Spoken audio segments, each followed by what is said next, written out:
요즘 청년들에게 해서는 안 되는 말이 여러분 두 가지가 있는데 혹시 들어보셨어요?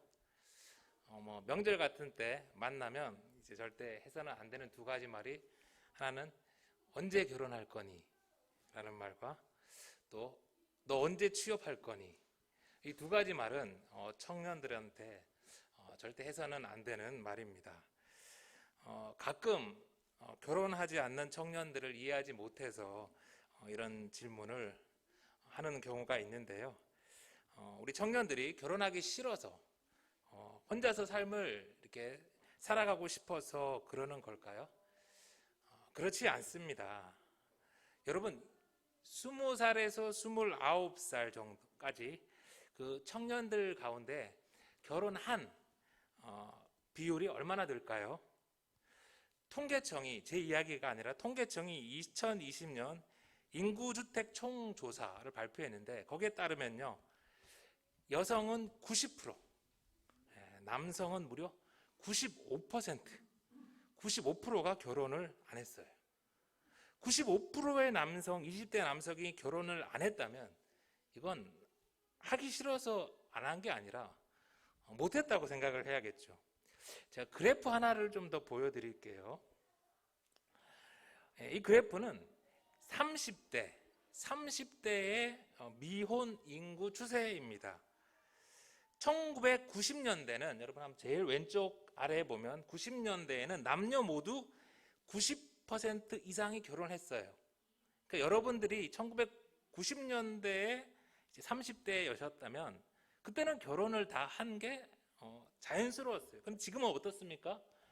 2020년 남성의 절반 이상이 50.8%가 결혼을 안 했어요.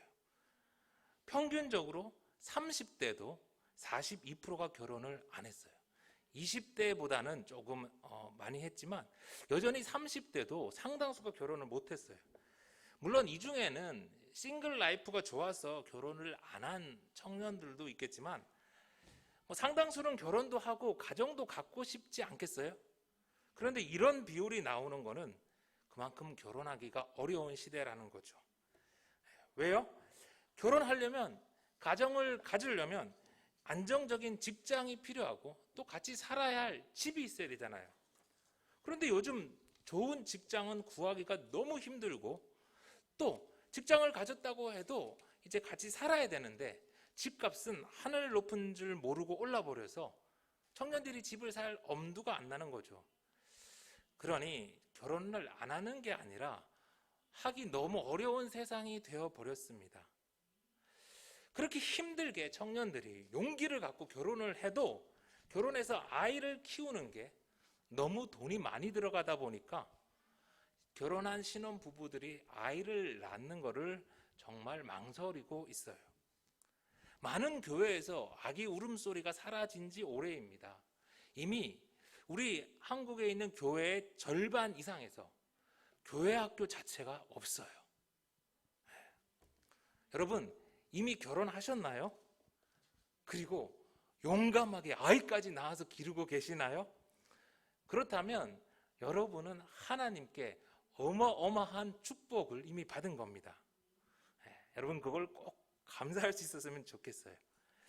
여성 한 명이 평생 출산하는 비율이 현재 우리나라가 0.84명, 전 세계 201개국 중에서 201위, 출산율 꼴찌인 대한민국, 여기서 아이를 낳아서 기르고 있는 것만으로 여러분들은 엄청난 애국을 하는 것입니다.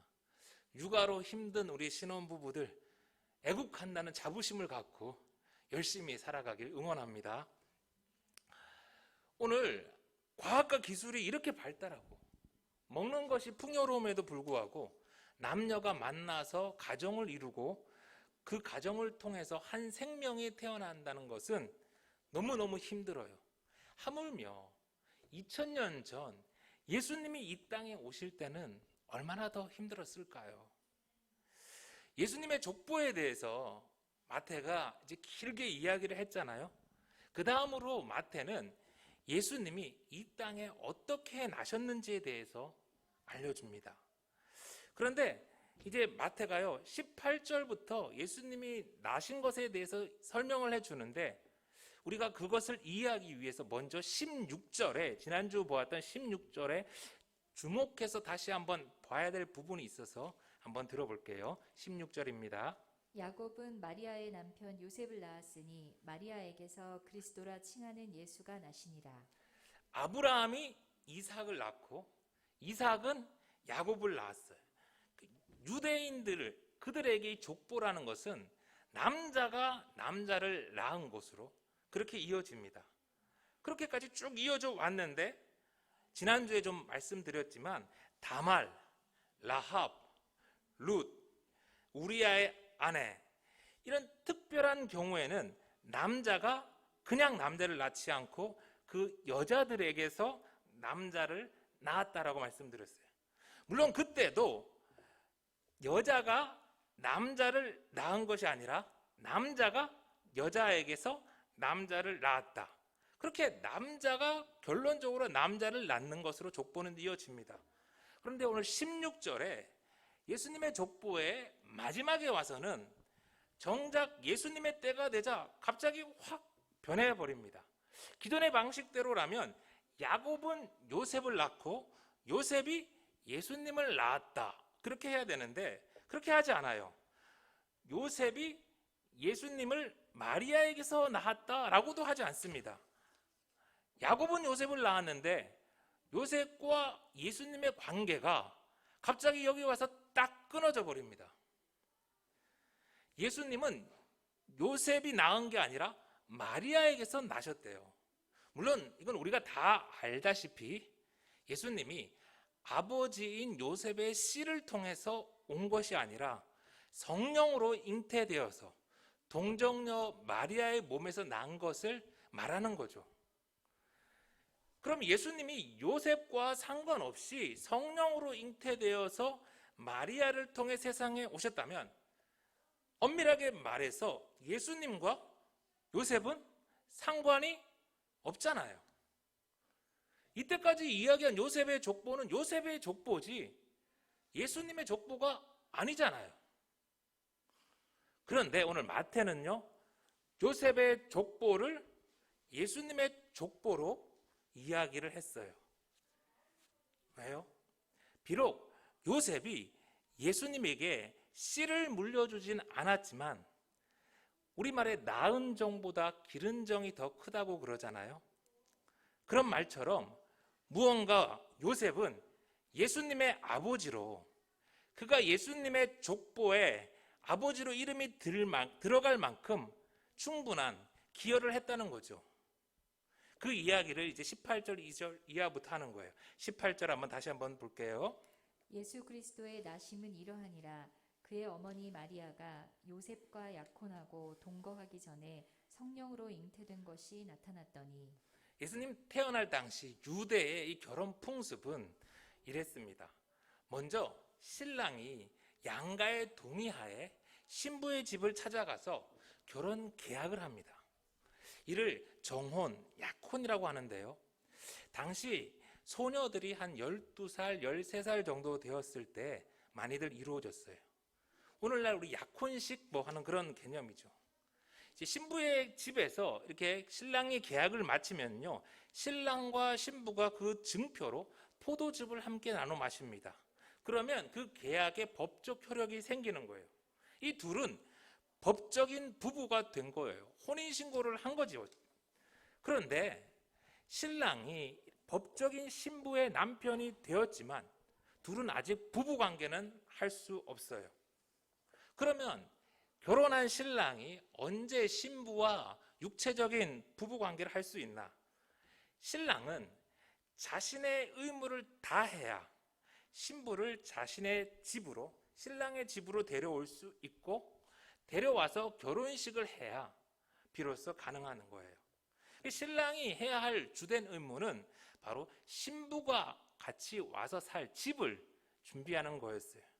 그래서 그 계약 이후에 신랑은 집으로 돌아가서 아버지의 그런 지도 아래 신부와 함께 살 집을 마련했습니다. 대략 1년 동안 열심히 신랑이 집을 짓고 준비가 끝나면 신랑은 신부 측에 가서 내가 의무를 다했음을 알리고 그토록 기대하고 기다렸던 신부를 이제 데려오는 거죠. 그렇게 신부가 신랑에게 오면 이제 신랑은 일주일 정도 이렇게 결혼식을 하는 거예요. 이 일주일 동안 축제 결혼식 동안 신랑과 신부는 방에 들어가서 이제 나오질 않고 사랑하고 이제 결혼식이 끝나면 둘은 온전한 부부가 되는 거예요.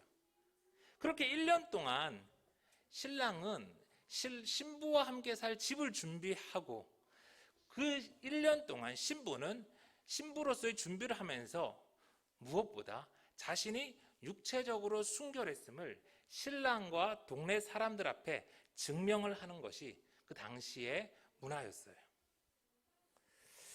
그런데 여러분, 오늘 요셉과 마리아에게 무슨 일이 일어난 겁니까?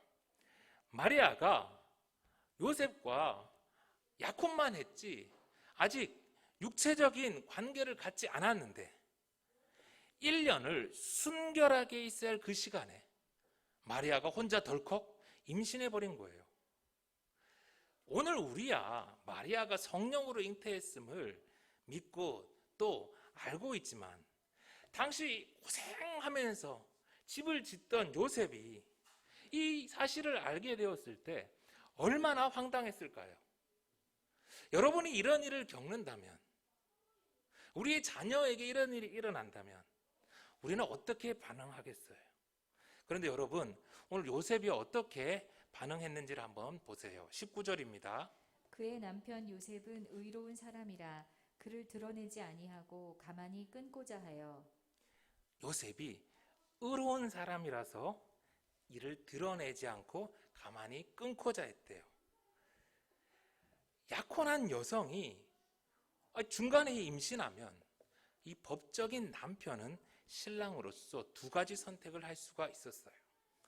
첫 번째 방법은 신명기 22장 23절에 나오는 대로 그 율법대로 하는 것이죠. 처녀인 여자가 남자와 약혼한 후에 어떤 남자가 그를 성읍 중에서 만나 동침하면 너희는 그들을 둘 다 성읍 문으로 끌어내고 그들을 돌로 쳐 죽일 것이니 그 처녀는 성 안에 있으면서도 소리 지르지 아니하였으며 그 남자는 그 이웃의 아내를 욕보였음이라. 너는 이같이 하여 너희 가운데에서 악을 제할지니라. 이 공동체 가운데 악을 제거하기 위해서 다른 남자와 동침한 여자를 고발, 그래서 돌에 맞아 죽게 하는 게 율법이었어요. 만약에 요셉이 분노와 배신감에 이 마리아를 율법대로 처리했다면 마리아는 돌에 맞아 죽었고 예수님은 마리아를 통해서 이 땅에 오시지 못했겠죠. 그런데 다행히 요셉은 첫 번째 방법이 아니라 두 번째 방법을 선택합니다. 신명기 24장 1절의 말씀이에요. 사람이 아내를 맞이하여 데려온 후에 그에게 수치되는 일이 있음을 발견하고 그를 기뻐하지 아니하면 이혼 증서를 써서 그의 손에 주고 그를 자기 집에서 내보낼 것이요. 이 약혼한 마리아가 임신했다는 소식을 들었을 때 요셉이 얼마나 괴로웠겠어요. 아마 5만 가지 생각이 다 들었을 겁니다. 그러나 요셉은 그 분노와 배신감이 자신을 삼키도록 두지 않았어요. 율법대로 마리아를 돌에 맞아 죽게 하는 대신 요셉은 마리아를 살리는 선택을 합니다. 자신의 명예와 자존심보다 사랑했던 마리아의 생명을 선택해서 조용히 부부 관계를 끊으려 한 거죠. 그런데 여러분, 19절을 다시 한번 볼게요. 성경이 뭐라고 하냐면 그의 남편 요셉은 의로운 사람이라 그를 드러내지 아니하고 가만히 끊고자 하여라고 해요. 성경은 요셉을 의로운 사람이라서 그렇게 했다는 거예요. 여러분, 의로운이라고 번역된 이 단어는 헬라어 디카이오스라는 말인데요. 의로운, 정직한, 신과 인간의 법률을 준수하는 이런 뜻이에요. 그러면 우리가 생각하기에 의로운 사람이다 그러면 첫 번째 방법대로 신명기 22장의 율법대로 부정한 여인을 돌로 쳐 죽여야 하는 거 아닌가요? 의로운 사람이라면 그렇게 마땅히 공동체 가운데 악을 제거해야 하는 것 아닌가요? 그런데 요셉은요, 오늘 정반대의 행동을 했어요. 그러면 요셉은 의로운 사람이 아니라 정이 많은 사람이라고 해야 되는 거 아닌가요? 그러나 성경은 그가 의로운 사람이라서 가만히 끊고자 했다라고 말해요. 마태가 잘못 쓴 걸까요? 그렇지 않다는 거죠. 여러분, 예수님이 오시기 전까지 이스라엘 백성들이 의를 결정하는 기준은 율법이었어요. 하나님이 이스라엘 백성들에게 율법을 주신 이유는 그들의 의를 드러내기 위함이 아니라 이 율법을 통해서 이스라엘 백성들이 얼마나 죄인인 걸 깨닫고 겸손히 하나님께 은혜를 구하라고 율법을 주신 거예요. 그러나 이스라엘은 그렇지 않고 도리어 율법으로 자신들의 의로움을 드러내기 바빴고, 또 대부분의 백성들은 먹고 살기가 힘들어서 아예 율법을 무시하고 율법과 상관없이 살았어요. 그러다 나라가 망했는데도 이스라엘 백성들은 정신을 차리지 못했죠. 그런 이스라엘에게 새로운 조치가 필요했어요. 그래서 하나님은 율법의 완성이 되시는 예수 그리스도를 보내시기로 한 거죠. 21절의 말씀입니다. 아들을 낳으리니 이름을 예수라 하라. 이는 그가 자기 백성을 그들의 죄에서 구원할 자이심이라 하니라. 하나님이 예수님을 이 땅에 왜 보내셨다고요? 자기 백성을 그들의 죄에서 구원하기 위해서.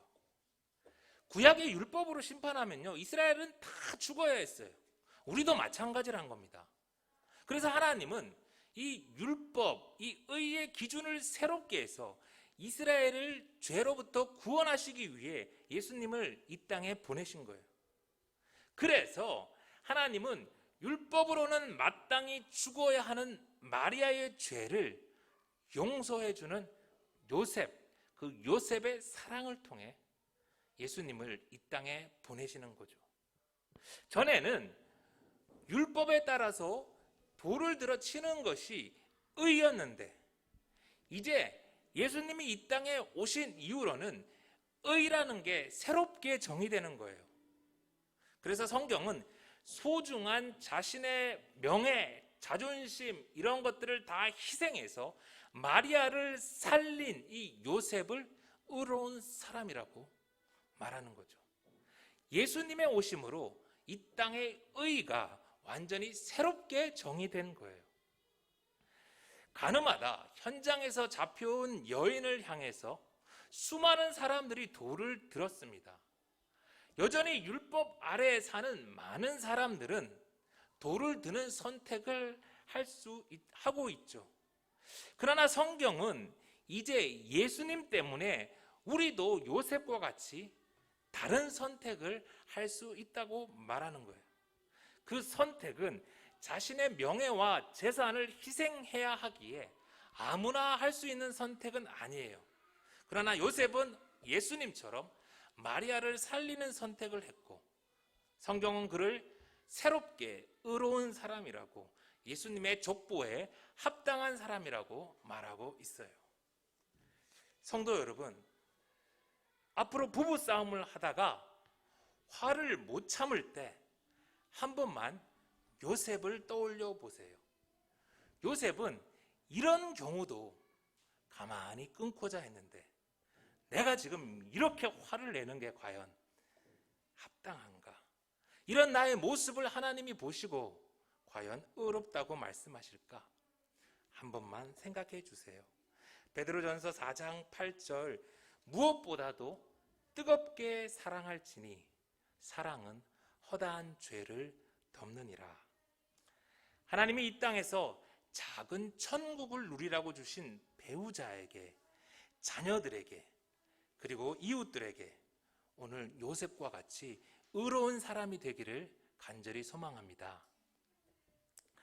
이제 하나님은 의로운 사람 요셉이 고통 속에 괴로워하도록 내버려 두지 않으십니다. 20절 말씀이에요.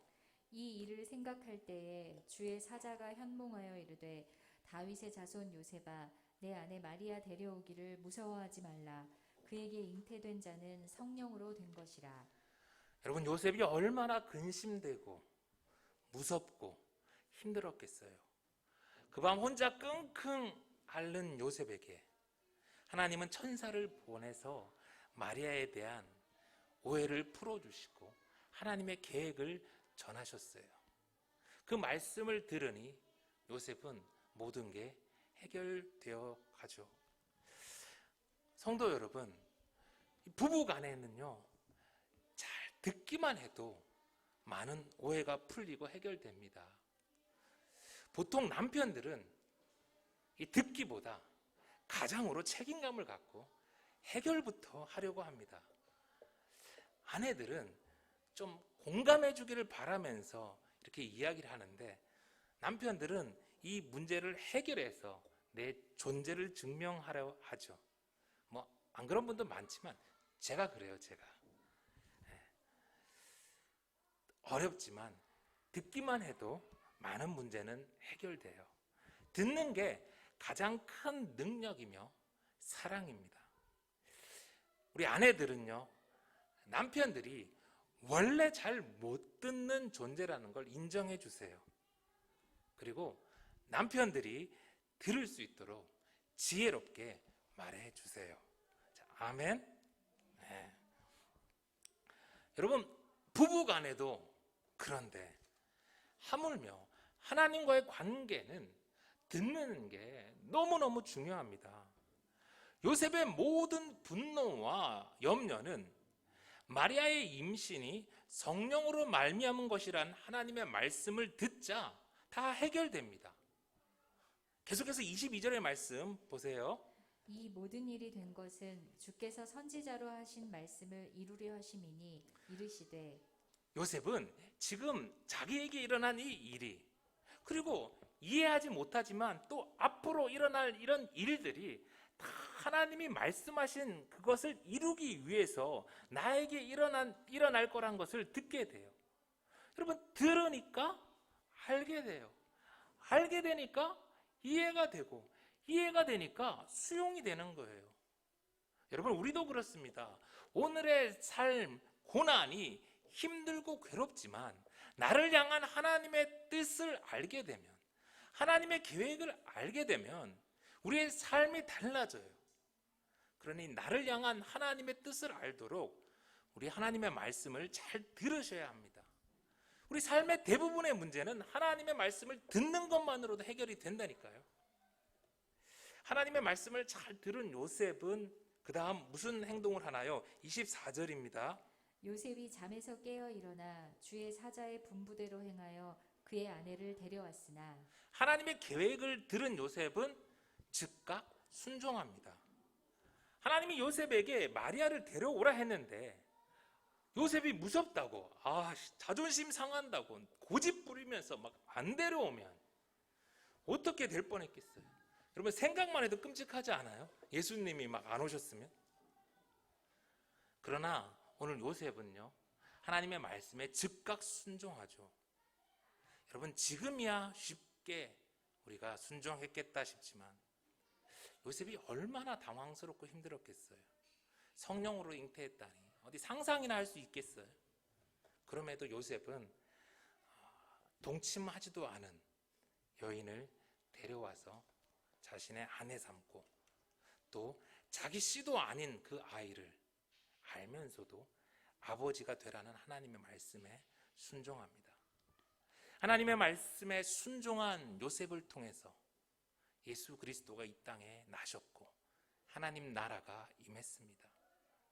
마리아를 집으로 데려온 요셉이 또 어떻게 합니까? 25절의 말씀이에요. 아들을 낳기까지 동침하지 아니하더니 낳음에 이름을 예수라 하니라. 성경은요, 요셉이 아들을 낳기까지 마리아와 동침하지 않았다는 것을 분명하게 강조하고 있어요. 신부를 데려와서 합방할 날만 얼마나 간절히 기다렸을 텐데 요셉은 하나님의 말씀 때문에, 하나님의 계획 때문에 지속적으로 자신의 욕망을 억제하고 마리아의 순결을 지켜주었다는 거예요. 그런 요셉의 절제, 인내로 말미암아 예수님은 하나님이 말씀하신 대로 동정녀 마리아에게서 나시게 되었어요. 여러분, 그 후로 요셉은 별 이야기가 나오지 않습니다. 대단한 업적을 쌓지도 않아요.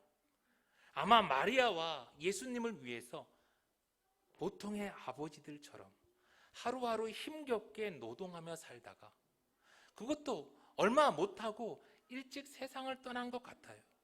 지극히 평범하게 살아간 이 시대의 수많은 우리 부모들의 모습이죠. 그러나 요셉은 예수님이 이 땅에 오시는데, 그리고 예수님이 자라는데 누구보다 큰 역할을 했습니다. 말씀을 마쳐요. 사랑하는 성도 여러분, 돌을 들어 죽이는 사람이 아니라 누군가를 살리는 사람이 의로운 사람입니다. 하나님의 말씀을 듣고 순종할 때, 하나님의 말씀 때문에 참고 인내할 때 하나님 나라는 그 사람을 통해서 또 이 땅에 임할 거예요. 너무도 평범하게 그리고 짧게 살다 간 요셉이었지만 요셉은 위대한 삶을 살았고 또 천국에서 영원히 빛날 것입니다. 이번 안주 요셉이 하나님의 뜻을 이룬 것처럼 그렇게 하나님의 뜻을 이루며 오늘을 사는 우리 예수생명의 모든 가족들 다 되길 간절히 소망합니다.